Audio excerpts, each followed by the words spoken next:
I realized like it's possible that not a lot of people know about this, and it's genuinely like completely changed my reading life and has reduced how much time I spend searching and hunting for books.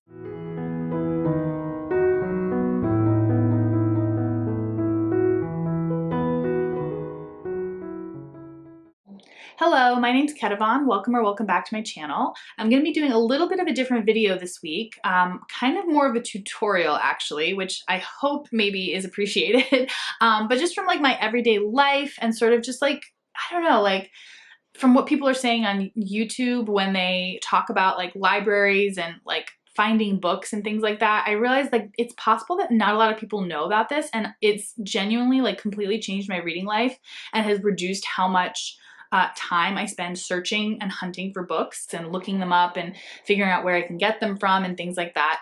So I hope this helps you and I hope you find it interesting. So essentially I'm going to be telling you about a Chrome extension called Library Extension, and this is just sort of like an add-on that you can add to your Chrome browser. And anytime you're on I would say a bookish website, so things like Goodreads or StoryGraph or Amazon, most big booksellers in general, it's sort of like a little pop-up that will tell you if that book is available at your personal library. And also at libro.fm and what's the other one? And Scribd. So it's very handy. I really enjoy having it at my disposal. So right away, if I hear about a book on BookTube, I'll go to the Goodreads page, I'll look up the book, and right away I can tell if my library has a copy of it. And I have lists on my Goodreads of like, they all start with access. You can go look at it yourself if you're interested on my Goodreads page. I have like a bunch of different tags that start with access, and it'll say access, you know, library, access ebook at library, access audiobook at library. And I have them split into a million different categories. But basically, as soon as I say to myself like, oh, I would want to read that book, as soon as I click want to read on Goodreads, I've also already been able to classify it in a way that allows me to know whether or not I have to buy it, where I can access it from, and if it's available. So that's what's really cool, is it doesn't just say, oh, they have this at the library, but it'll tell you if it's available or not, or if it's on backlisted and you're gonna have to put a hold in, it'll tell you how many days the estimated wait is in. So anyway, it's a super, super powerful extension. I really love it.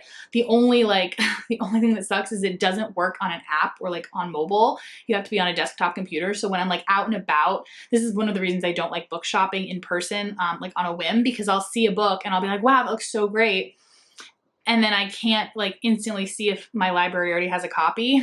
So that part's not awesome, but you know, it is what it is. And at home though, I can always check and not buy books that I don't need to buy books for, because if I have to buy the book in order to read it, that's one thing. But if I don't have to buy it and I can just get it at the library, that's honestly a much better deal for me most of the time. But before I spoil all the details of how great this is, I'm just gonna jump into recording my screen to show you exactly how to set it up on your browser, and you'll see for yourself how great it is. Alrighty, so this is the homepage for the library extension, and you can actually not just use it on Chrome. I wasn't aware of that. You can also do it on Firefox or Edge. But so yeah, almost any browser you want, you can use it on, and it just kind of goes over all the things that it offers. You know, you don't need to use an email, you don't need to sign up and make an account. You can use it on most websites, and actually there are over 5,000 libraries in their system. But if you don't see your library, you can ask them, and they will probably be able to add it. I've never done that before, but I'm sure it can be done. So if you are installing it for the first time, you'd click install, click OK, maybe restart your browser. I won't do that because I have full faith that you're able to do that yourself. So I'll just jump right into Goodreads and just click any old book that you're interested in knowing about whether or not your library has it. And so you can see here that it says library extension and it's empty because I have not added any libraries. So we're going to do that now. And as you can see here, there's lots of countries, more than I would have expected. But we're going to start with, well, actually, first we'll start with my local library, which is in France. And this is a private library that I pay to be a member of. But because I'm here in person, I'm going to check their main catalog and their Overdrive catalog as well. And we're going to close that and then reload the page. And that library actually does not have any copies of the Thornbirds, which actually surprises me a little bit. So if you want to, you can do that. And then so what I'm going to do is I'm going to add some more libraries. So I also have some from New York State. The first being the Brooklyn Public Library. But since I don't live in Brooklyn and I'm not there physically to take out books, I am going to uncheck the main catalog. And similarly for the New York Public Library, I'm going to add that library, but then also uncheck the main catalog, but leave their digital catalogs because that's what I use from that library. And then reload the page, and it'll show those 3 libraries and what they have on offer. So you can see here that the Brooklyn Public Library has 3 copies of the Thornbirds on audiobook. So I actually have one of those 3 copies. I'm buddy reading this currently with Ann Novella. So one of those is mine actually. But you can see that there are 6 holds. And then what it does is it actually calculates how much time you would have to wait if you placed a hold today. So that's really cool. Because it lets you kind of evaluate really quickly, like, okay, I could get the ebook in 2 weeks. I could in a month get this audiobook. And so it kind of helps you choose where to put your holds, because you obviously can't just put a hold everywhere. You have to choose, or you don't have to, but I do. For example, like this copy of the Thornbirds audiobook, it's literally a year wait. So, yeah, if like that was your only library and that was the only option, you might put a hold, but honestly, I wouldn't. And I would maybe choose either that option or this option. You might be saying, why are there 2 audiobooks from the New York Public Library? Well, if you actually click and open them in a new tab, you will see, I'll let them load, but you can also see if you press this little circle with a line, you can actually see exactly little previews of everything. So at the Brooklyn Public Library, this is what they have, their audiobook, and then the ebook, and then they have 2 actually different audiobooks available. And so each audiobook has a different wait time because it's a different file. So you can just close that there. And so you can see that, for whatever reason, this audiobook has like half the weight as this one. Maybe this audiobook has a better narrator. I don't know. But you can kind of decide based on that. And then if you click through, you can actually go to the website and either place a hold, listen to the sample, kind of, maybe it is the narrator and you want to know, but it'll say 22 weeks versus at least 6 months. And so you can kind of just tell from there which ones you want to hold, put a hold on. So we'll X out of those, and then I'll show you the same thing on StoryGraph. So let's see this book. And yeah, so on this website, the library extension pops up over here on the left, and it looks like none of my libraries have this book, which is a shame. Let's try to find something more popular, maybe. Here we go. Here's some popular ones. A Man Called Ova, I think is how you pronounce that. So you can see they're popping up here. And my library in Paris has a physical copy. The Brooklyn Library has 2 audiobooks. Yeah, so you can see pretty simply, and also it'll say whether or not it has an ebook as well, which is nice. And then the same thing on Amazon. Just gonna click literally wow, there's a lot of polyamory books. Can you tell what I've been buying lately? I'm trying to pick something that will definitely be at the library. I think this is a popular book right now. So you can see I can buy it as a paperback for $10, but then as it continues to load the page, it'll pop up right here. And I can see that actually right now I can just grab that audiobook from the Brooklyn Public Library for free, which is pretty cool. And I have a copy at my local library as well. So while you're book shopping and you're on a website and you see like, oh, wow, that book is only $10, it'll also just in real time pop up like, oh, it's for free right here, right here. So it makes it much easier to not impulse buy, because it's definitely something that I I've had an issue with. I'm like, oh, it's only like a $3 book or a $5 book, but a $5 book is still more expensive than a $0 library book. So it's much easier to make those decisions when you have the information right there at your fingertips. And same thing on bookshop.org, like almost any big website that has, a book selling platform, it'll just sort of like auto populate and tell you right there, like, okay, great. It's a 17-day wait at, wow, the New York Public Library has 87 copies of this book. Okay. That's impressive. Wow, and Brooklyn has 58 copies. Wow, maybe I should borrow this book or read it soon. I think I have, I think I have it on hold at my local library. So we'll see.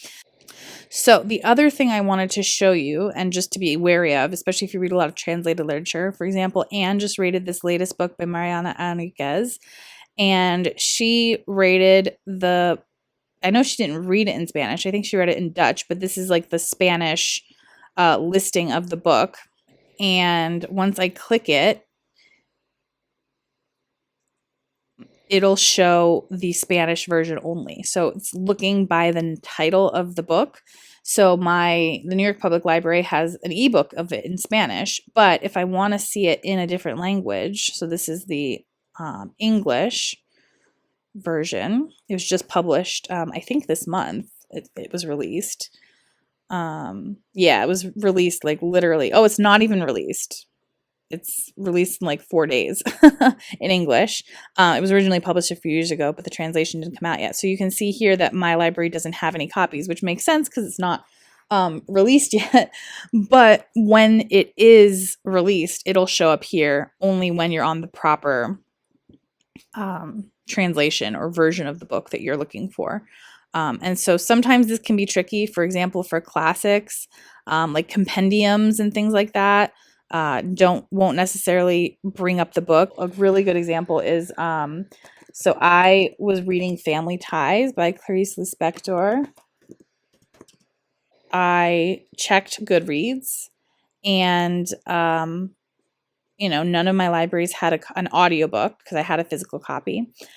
I kind of found out on accident is that I noticed that her compendium, so the complete stories, so every short story that she's ever written was published as a compendium, and that is available on audiobook. So what I did is I ended up borrowing that big audiobook. I think it's like a 26-hour audiobook, and just reading the Family Ties, or listening rather, to the Family Ties section. And so you can kind of like, see what you can finagle if you can't find the exact book you're looking for on the Goodreads listing. Always try to search for maybe the author's name or whatnot. So this is a shortcut. It's not a guarantee. It's not a slam dunk, but it is helpful. If this says it doesn't have it, always double check if you want to be 100% sure. This is, I would say, 99% accurate. So there's one thing I do want to warn you about in terms of like trusting this thing a little bit too much. I don't want you to get caught in the same trap I was in over trusting this little extension here, because it's powerful and it's accurate, but it does have its limitations. So for example, with Rebecca, this is a very long book. It's almost 500 pages.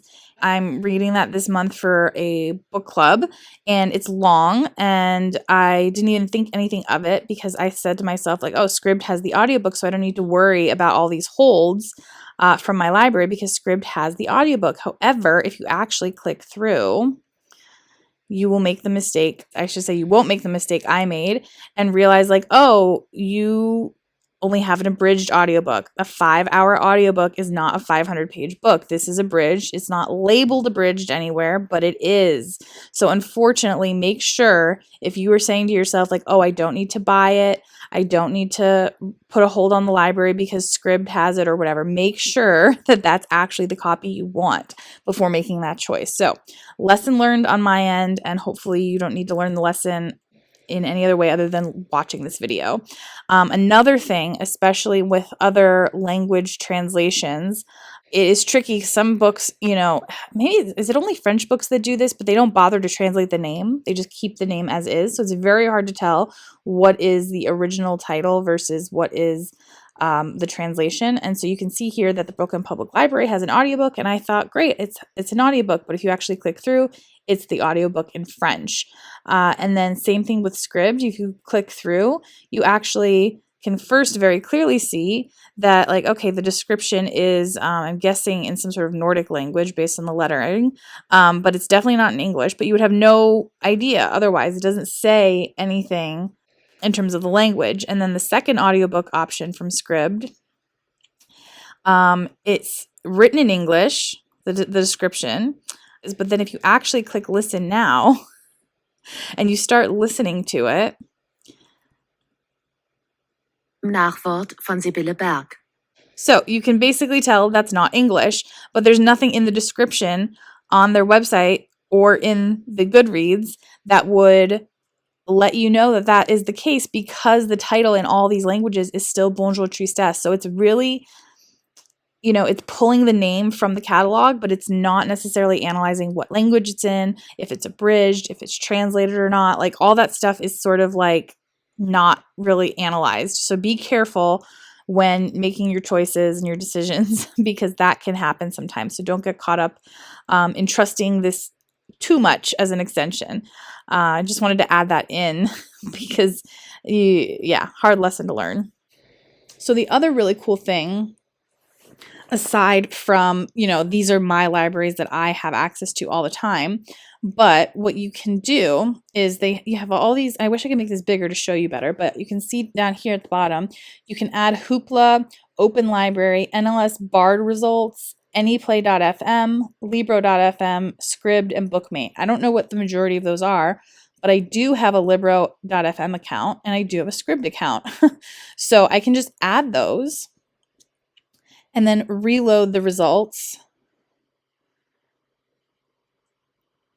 And it'll show very quickly that I can just buy this audiobook on Libro.fm. What's a good example for, I think, Poisonwood Bible I'm currently reading. So you can see quickly.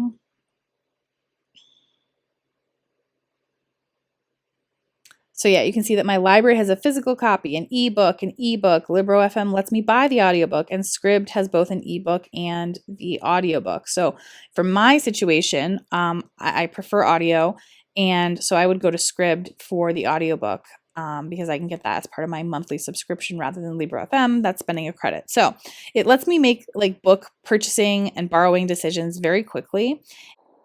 Alrighty, so I hope you enjoyed that tutorial and hopefully you found it interesting or useful. I know that not everybody can use it necessarily, but if you're using something like Libro FM or Scribd, that is like a paid service, and so it's really nice to be able to see right then and there if your paid service has it or not. And I'll probably do a different video at some point about this later, but there's a lot of different like public libraries that you can pay to be a member of. So if like you are not a resident and you're not entitled to a library card based on your residency, you can often pay for an annual subscription. So for example, like that's what I do with the Brooklyn Public Library. I think a lot of people do that. It's I think $50 a year and you get unlimited access to their collection. So if you're considering maybe purchasing one of those plans from a public library, or subscribing to Libro FM or Scribd or any of these other like more paid services, you can just set this extension up on your browser for a couple weeks, a couple months, and sort of see as you are browsing through Goodreads what kind of books that they have on offer, and you'll be able to see right away if they have them or not. So it's kind of a good way to sort of preview a library that you might be thinking about paying for, as well as obviously once you have the subscription or the library card, using it right away. So I hope you really enjoyed this. Let me know if you are interested in more content like this. I feel like a lot of BookTube is like about showing off, the pretty books that I just bought kind of thing, which is great. I love buying books. I love supporting booksellers, but the reality is like I just can't actually buy all the books that I read. That's like a little too much. So I definitely use my library and other like subscription services a lot. So that is really helpful for me, and I hope it can be helpful for you as well. So let me know if you'd like more of these sort of like tips and tricks I use to sort of like reduce my book buying budget and still feel like I can read any book I want. Like I don't ever feel like I'm on a book budget in the sense like, oh, I can't buy that book, but I just do different things to sort of like reduce the amount of money in general that I'm spending on books. hopefully. I don't know. Have I ever done the math? We'll see. Maybe one day I'll do it. But as of now, in my head, that's what's happening. I'm saving money. So if you'd like more videos with tips and tricks like that I've been using, let me know. And also, if you have never used Library Extension and you are using it now, also let me know, because that would be super fun to know that other people are using it. And until next time, bye.